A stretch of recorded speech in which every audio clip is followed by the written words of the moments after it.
Bloodthirsty terrorist Benjamin Netanyahu, who is also a war criminal, by the way, wanted by the International Criminal Court for crimes against humanity, arrived in the US to meet Donald Trump.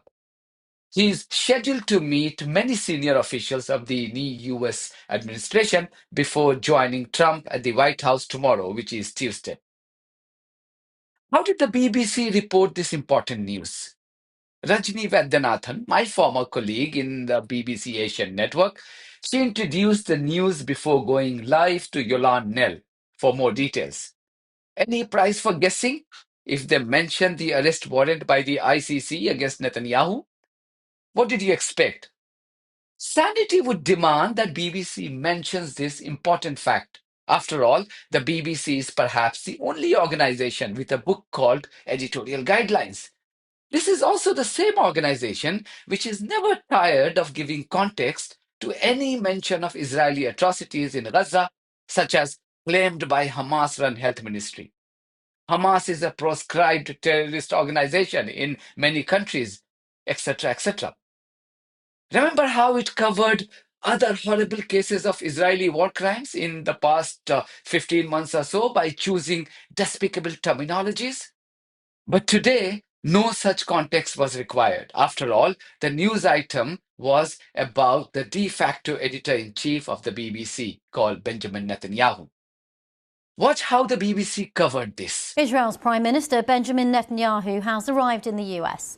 He'll become the first foreign leader to meet President Trump since his re-election. Well, the pair are expected to discuss the second phase of the Gaza ceasefire deal between Israel and Hamas. With more, here's our Middle East correspondent Yolande Nell. What we're expecting today is that the first of these high-level meetings will begin.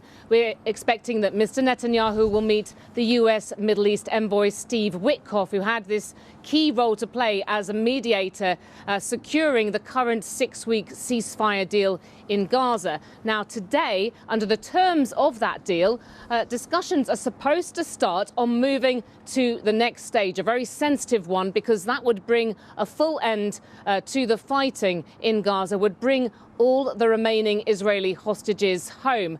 Mr. Trump has been making very clear that he wants all the different wars in the Middle East to end. Mr. Netanyahu, before he got on the plane heading off to the US, he said to reporters that he was going to be discussing in Washington victory over Hamas, dealing with Iran and the hostages. He mentioned the word peace several times, but, you know, here he faces also this struggle for his own political survival.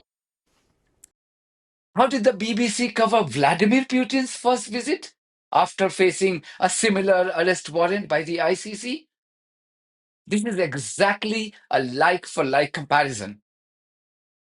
This is a clip from BBC's broadcast in May last year when Putin was visiting China.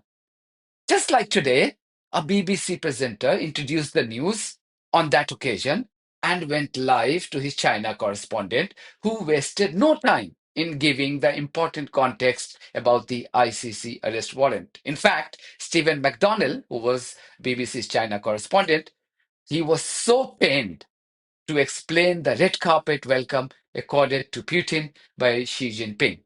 What this trip is all about is also providing Vladimir Putin with moral support. There he is, he's quite isolated on the world stage. He can't travel to many countries for fear of being arrested and sent to the International Criminal Court. Here, he can have a grand meeting in which he would appear to many of his own people to be more of a genuine, normal world leader than an international pariah. And then when he has his meeting with Xi Jinping, I'll give you a few quotes from both of them. He said that our cooperation in world affairs is one of the main stabilising factors on the international stage. Stabilising factors. This is Vladimir Putin. Together we defend the principles of fairness and the democratic world in accordance with international law. I think many people in Ukraine would find that pretty laughable that he would be getting up and saying those things mid-invasion of another country. And yet, here this is all treated seriously and reported in the Chinese press, and Xi Jinping responds to him that these two countries are upholding justice in the world. Again, I think many would find that a bit hard to believe that these two leaders, they may do many things, but promoting justice in the world wouldn't be at the top of the pile.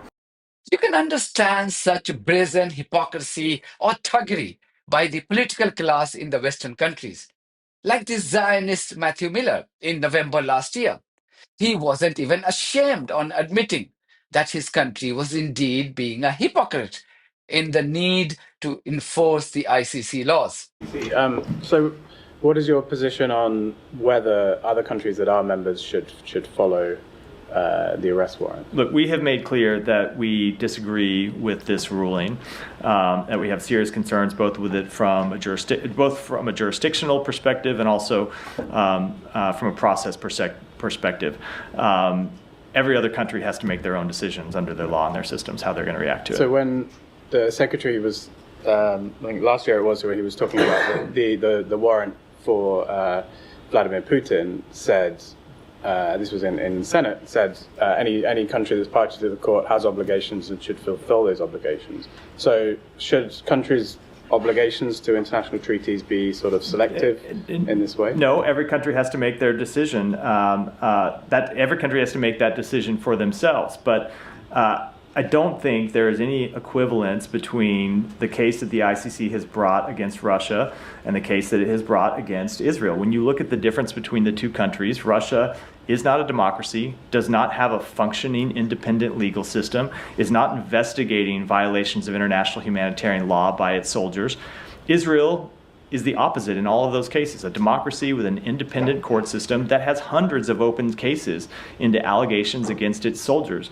It is important that those processes be allowed to proceed. That is the principle of complementarity under which the ICC was founded. Now, when it comes to countries making the decision, they all have to make their own decisions in the same way that the United States has. So one huge similarity between both Israel and Russia is that neither are members of the ICC, just like you. Yeah, also correct. Also correct. Okay, well, if they don't have jurisdiction over Israel, why should they have jurisdiction over Ukraine Russia? is also not. So Ukraine is not a member. Ukraine is a sovereign state, however, that has granted its jurisdiction to another country. I think it might have been Poland, another country, and allowed that country to intervene for them, which is something that sovereign states can do. There is no sovereign state of Palestine. We want to establish a Palestinian state, but that is the fundamental nature of our jurisdictional disagreement with the court on this matter. Okay, it's still your position that other countries, if Vladimir Putin or other Russian official who's been granted arrest warrants against them, come to their countries, they should be arrested. Yes, but that ultimately that is a decision that every country has to make for itself. And this feels like a different universe now, but there was a time when this administration was talking very positively about the ICC. Obviously, the US is not a party, but there was a agreement, or the president granted or asked agencies to share information with the ICC on the Russia-Ukraine case. Is that still something that this administration is doing? Are you still sharing intelligence and information with the ICC? I'll have to take that back and get you an answer. I don't have any. I don't have any current read on what our actions have been in terms of supplying them information on that case. But the BBC is not an arm of a political class. It has always claimed to champion impartial journalism. But sadly, for this disgraced organization, it can no longer fool the gullible news-consuming public, both in the UK and around the world. At least not until I am here to expose its lies and deceit. That's it from me. Thank you very much for your support of this platform and our journalism on buymeacoffee.com and Patreon. If you do think that our journalism is worth supporting, then you too should consider becoming part of it. Details are there in the description of this video. In the meantime, if you haven't subscribed to my channel, please do so, because that's one of the many ways you can support independent journalism. God bless you all.